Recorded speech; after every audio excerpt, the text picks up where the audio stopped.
Kannur Thalassery railway സ്റ്റേഷനിൽ parcel service തുടരാൻ അനുമതി. സർവീസ് തുടരാമെന്ന് ദക്ഷിണ റെയിൽവേ ചീഫ് കൊമേഴ്ഷ്യൽ മാനേജർ അറിയിച്ചു. രാജ്യസഭാംഗം സി സദാനന്ദൻ മാസ്റ്ററുടെ ഇടപെടലിനെ തുടർന്നാണ് നടപടി. വിവരങ്ങളുമായി എസ് ശ്രീകാന്ത് ഡൽഹിയിൽ നിന്നും ചേരുന്നുണ്ട്. ശ്രീകാന്ത്, അഭിനന്ദനാർഹമാണ്. ഒപ്പം മാതൃകാപരമായ ഒരു ഇടപെടൽ, അതിന് ഫലം കണ്ടിരിക്കുന്നു. ഇനി മുതൽ കണ്ണൂർ തലശ്ശേരി റെയിൽവേ സ്റ്റേഷനിൽ പാഴ്സൽ സർവീസ് തുടരാം, അല്ലേ? എന്തൊക്കെയാണ് വിശദാംശങ്ങൾ? അശ്വതി, 2 ദിവസം മുൻപാണ് MP സി സദാനന്ദൻ മാസ്റ്റർ മന്ത്രി അശ്വിനി വൈഷ്ണവിന് ഇത്തരത്തിലൊരു കത്ത് നൽകുന്നത്.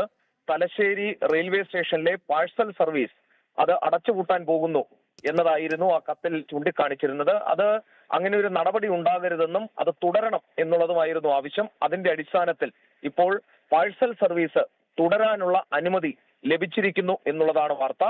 പാഴ്സൽ സർവീസ് തുടരാമെന്ന് ഇന്നലെ വൈകിട്ടോടെ ദക്ഷിണ റെയിൽവേ ചീഫ് കൊമേഴ്ഷ്യൽ മാനേജർ അറിയിക്കുകയുണ്ടായി. പാഴ്സൽ സർവീസ് നിർത്തലാക്കാനുള്ള തീരുമാനം പുനഃപരിശോധിക്കണമെന്ന് കാണിച്ച് രാജ്യസഭാംഗം സി സദാനന്ദൻ മാസ്റ്റർ റെയിൽവേ മന്ത്രി അശ്വിനി വൈഷ്ണവിന് 2 ദിവസം മുൻപ് കത്ത് നൽകിയിരുന്നു. ഇതിനെ തുടർന്നാണ് പുതിയ ഉത്തരവ് വന്നിട്ടുള്ളത്. എന്തായാലും ഈ കണ്ണൂർ തലശ്ശേരി മേഖലയിലുള്ള ആളുകളെ സംബന്ധിച്ചിടത്തോളം വളരെ ആശ്വാസം നൽകുന്ന ഒരു തീരുമാനമാണ് റെയിൽവേ മന്ത്രാലയത്തിന്റെ ഭാഗത്തു നിന്നും വന്നിട്ടുള്ളത്. സി സദാനന്ദൻ മാസ്റ്ററുടെ ഇടപെടൽ ഇക്കാര്യത്തിൽ ഗുണകരമായി മാറുകയും ചെയ്തു. തീർച്ചയായും ശ്രീകാന്ത്, അങ്ങനെ തന്നെയാണ്. എന്തായാലും നിർണായക ഇടപെടലിൽ ഒരുപാട് ജനങ്ങൾക്ക് ആശ്വാസമാണ്. കണ്ണൂർ തലശ്ശേരി റെയിൽവേ സ്റ്റേഷനിൽ ഇനി മുതൽ പാഴ്സൽ സർവീസ് തുടരാനുള്ള അനുമതി കേന്ദ്രം നൽകിയിരിക്കുകയാണ്. സി സദാനന്ദൻ മാസ്റ്ററിന്റെ നിർണായകമായ ഒരു ഇടപെടലിന് പിന്നാലെയാണ് ഇപ്പോൾ ചീഫ് കൊമേഴ്ഷ്യൽ മാനേജർ ഇക്കാര്യം അറിയിച്ചത്.